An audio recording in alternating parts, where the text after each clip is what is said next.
Hi friends, welcome to our channel. இன்னைக்கு நல்ல மணமாவும் டேஸ்டான ரசம் எப்படி செய்யலாம் தான் இந்த வீடியோல பார்க்க போறோம். அதுக்கு முன்னாடி வீடியோ பார்க்குற फ्रेंड्स அனைவரும் இதுவரைக்கும் நம்ம சேனலை சப்ஸ்கிரைப் பண்ணாதவங்க ப்ளீஸ் மறக்காம சப்ஸ்கிரைப் பண்ணுங்க. இப்போ எப்படி செய்யலாம்னு பார்க்கலாம். இப்போ புளி ஊற வைக்கிறதுக்கு ஒரு பவுல்ல ஒரு சின்ன நெல்லிக்காய் அளவுக்கு புளி சேர்த்துக்கோங்க. சேர்த்துட்டு இது கூட தண்ணி சேர்த்துக்க போறோம். தண்ணி சேர்த்து நல்லா ஊற வச்சு கரைச்சிக்கலாம். கொஞ்சம் புளி சீக்கிரமா ஊறதுக்கு இது கூட சுடு தண்ணி ஊத்திட்டீங்கன்னா புளி சீக்கிரமாவே ஊறிடும். இன்னைக்கு நம்ம ரசப்பொடி ஃப்ரெஷ்ஷா வறுத்து அரைக்க போறோம். இது கடாய் ஹீட் பண்ணிட்டு 1 டேபிள்ஸ்பூன் மிளகு சேர்த்துக்கோங்க. இது கூட 1 டேபிள்ஸ்பூன் ஜீரகம், 1 டேபிள்ஸ்பூன் முழு மல்லி, இது மூணுமே சம அளவு எடுத்துக்கோங்க. அடுத்து இது கூட 1 டீஸ்பூன் துவரம் பருப்பு,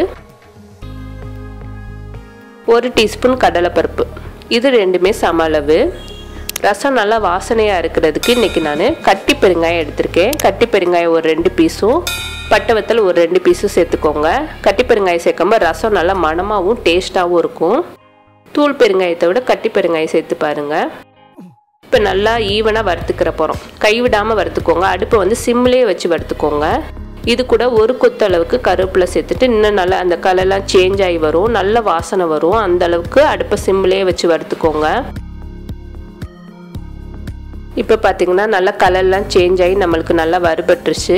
இதை இறக்கிட்டு ஒரு மிக்ஸி ஜாரில் நம்ம வறுத்தது எல்லாத்தையும் சேர்த்துக்கோங்க. நம்ம இந்த மாதிரி ஃப்ரெஷ்ஷாக வறுத்து ஒரு தடவை ரசம் செஞ்சு பாருங்கள், நல்ல மணமாகவும் டேஸ்ட்டாகவும் இருக்கும். இப்போ எல்லாத்தையும் சேர்த்ததுக்கப்புறமா இது கூட ஒரு 1/2 டீஸ்பூன் மஞ்சத்தூள் சேர்த்துக்கிட்ட போகிறோம்.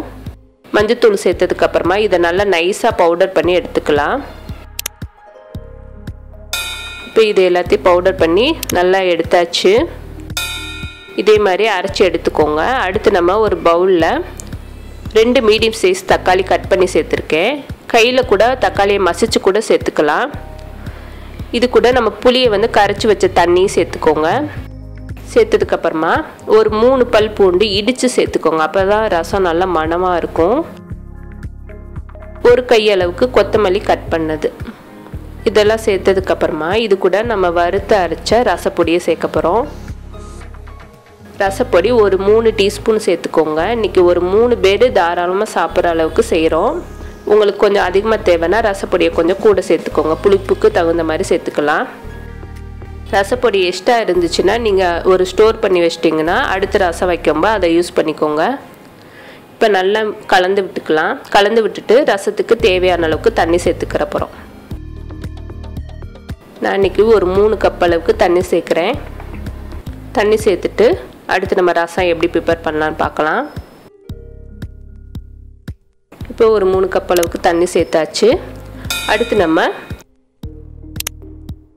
அடுப்பில் ஒரு பாத்திரம் வச்சுக்கோங்க. பாத்திரம் நல்லா ஹீட் ஆனதுக்கப்புறமா இதில் 2 டீஸ்பூன் நல்லெண்ணெய் சேர்த்துக்கோங்க. நம்ம கடாயில் வைக்கிறத விட இந்த மாதிரி ஒரு சட்டியில் வச்சிட்டிங்கன்னா ரசம் நல்லா ஈவனாக பொங்கி வரும். இப்போ எண்ணெய் சூடானதுக்கப்புறமா 1/4 டீஸ்பூன் கடுகு சேர்த்துக்கோங்க. கடுகு நல்லா பொரிஞ்சதுக்கப்புறமா இது கூட இன்னும் கொஞ்சம் மணம் தரதுக்கு வெந்தயம் ஒரு 10-15 பீஸ் வெந்தயம் சேர்த்துட்டிங்கன்னா ரசம் இன்னும் கொஞ்சம் மணமாக இருக்கும். இது கூட ஒரு 10 பீஸ் கருவேப்பிலையும் ஒரு பட்டை வத்தல் கட் பண்ணி வச்சுருக்கேன், அதையும் சேர்த்துட்டு நல்லா பொரிய விட்டுக்கலாம். பொரிய விட்டதுக்கப்புறமா இது கூட நம்ம கலந்து வச்சுருந்த ரசக்கலவையை வந்து சேர்த்துக்கிற போகிறோம். சேர்த்துட்டு அடுப்பை வந்து ஹைலேயும் இருக்கக்கூடாது, லோவாகவும் இருக்கக்கூடாது, மீடியமாக வச்சுட்டிங்கன்னா ரசம் வந்து எல்லா சைடுமே ஈவனாக நல்லா நுரக்கட்டி பொங்கி வரும்.